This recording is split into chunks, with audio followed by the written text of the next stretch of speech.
What's up guys, this is Chris here, and today we are here on this beautiful but frigid day in Iowa to give you a pretty cool gun. Today we're going to be going over one of the most iconic, most used, and most misunderstood firearms in the industry, and that's going to be the SP5. Now, the SP5 is a semi-automatic clone of a military firearm, the MP5, and it was released by Heckler & Koch 3 years ago to the United States market, so we could actually buy these.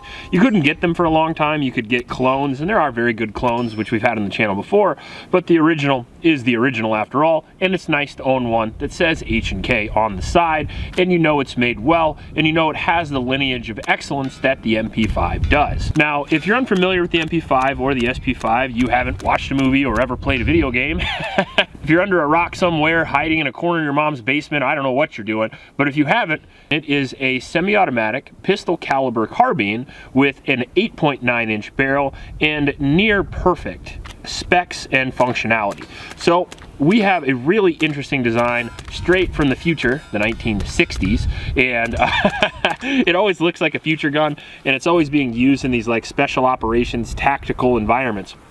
But yes, it is a 60 to 70 year old design, and it's still running very well today, and it's still being used by military and law enforcement personnel everywhere, and it's still the darling of YouTube people and competitive shooters as well. Partly because of its modularity, which we'll get into in a minute, partly because of its cool factor, partly because of its reliability, and partly because of the action that it uses. It has an 8.9 inch barrel, and I suppose that's where we'll start.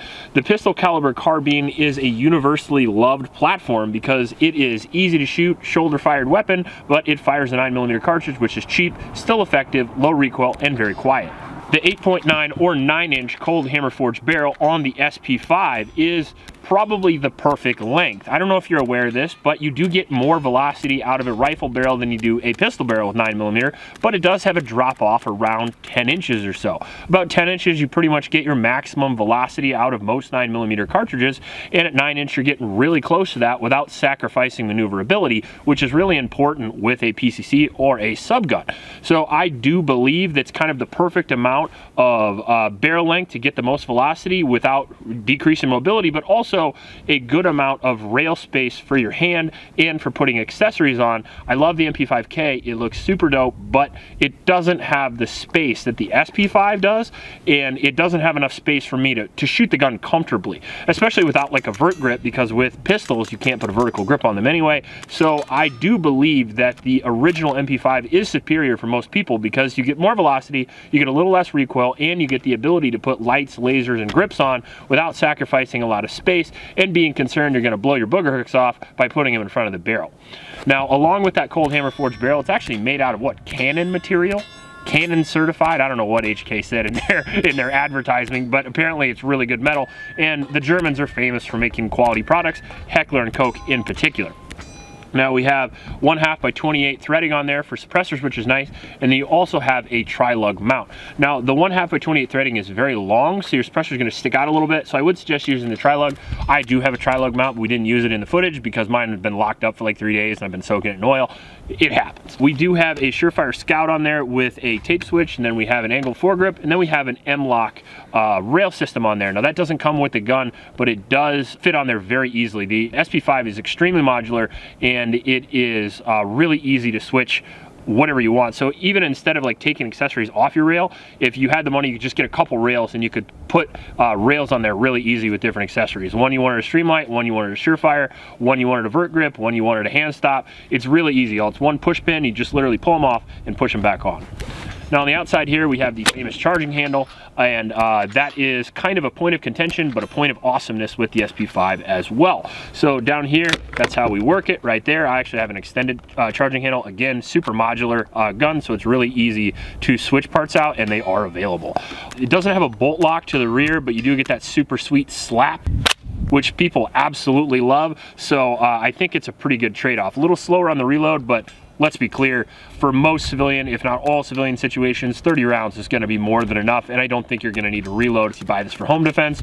And then for obviously on the range, you're going to be a little bit slower than your AR buddies, but you're going to look cooler, so it's a trade-off. Optics mounting systems on the H&K, you can get aftermarket rails, but they do not come with them out of the box. That kind of sucks, but again, they are available. Drum with the enclosed hood on the front sight is a very iconic sighting system made famous by H&K. It works extremely well. It's really easy to adjust, and they are phenomenal iron sights. That's why they're still rocking 60 years later, and they do a very, very good job.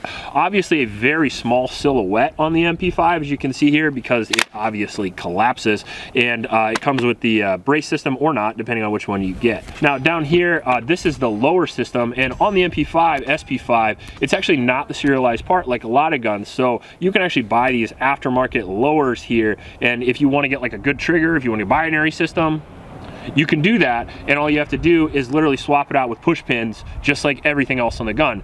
Very, very cool, and again, 60 years old, but extremely modular. Paddle magazine release here, which is going to be another point of contention on the SP5, because the magazines do not drop free. So we stick the magazine in, and we'll run on the gun. We go empty, we pull the gun, we shoulder the gun, push the paddle in, pull the magazine out, insert new magazine, slap. That's how the magazine works. A little bit slower on the reload again, but looks cooler, so another trade-off. So overall, the mechanics and ergonomics of the SP5 or MP5 are their own, but once you get used to them and once you run them, you can run them extremely fast.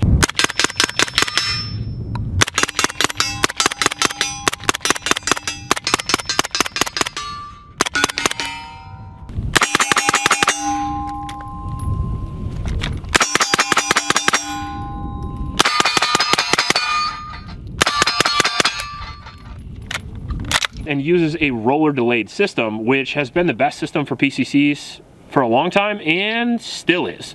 Even the JP5, which is probably the only PCC to eclipse this in speed, runs the roller delayed system, the exact same system as the MP5, SP5, because it is very, very low recoil, very reliable, works great suppressed, and works great with all ammunition types. Very few guns in history have been this easy to shoot and this reliable, which is why they're still used in military, still used in law enforcement service, and still bought by civilians today, not as a collector item, but for serious use. The only gun I can really think of that's on a similar vein would be the AR-15, and the HK SP5 is certainly of that same caliber. We shot about 800 rounds for this so far. I shot over 500 rounds of this suppressed, and we had 0 problems, which is unbelievable. Like, really, really impressive. And not only that, but I didn't clean it at all, and we just sprayed lube in it twice, and it worked absolutely great. These guns are designed to be run like that, to be run hard and dirty, fast, accurate, extremely accurate as well, by the way. Now that helps because the lower I have in it right now is actually the marksman trigger. Lower, you can get different lowers, as I mentioned before, and it makes my trigger a little bit lighter and crisper, but still the regular MP5 is extremely light and it's extremely fast. Low recoil, easy to shoot, good ergonomics, and unbelievably reliable, suppressed or unsuppressed. One of the downsides to the MP5, SP5 series is going to be the trigger a little bit by comparison to, let's say, something like an AR-based gun, like the JP5. I would say that's the big advantage the JP5 has over the SP5. It's a much more modern design. It's basically an MP5 that banged a AR-15, and because of that, you get the AR-15 trigger pack, and you can put in aftermarket trigger packs from an AR, of which there are thousands. And that's going to be the advantage on this, but other than that, you're basically good to go.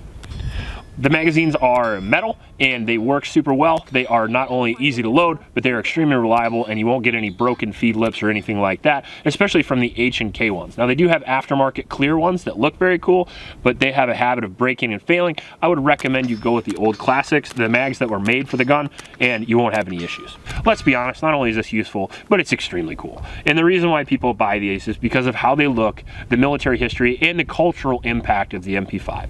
You know, these have been doing the damn thing since Die Hard. Every time I pick one of these up, I try to say a John McClane line or two, and it's just a reality. It's not only is it home defense, but it's fun too. It's not only fun to have and fun to shoot, but it's even fun to look at. They make for great wall hangers, and that's one of the reasons why the gun is so well known, and it's still doing it today. I can't say enough about the SP5, and there's really not going to be anything negative in this video because I absolutely fucking love this gun.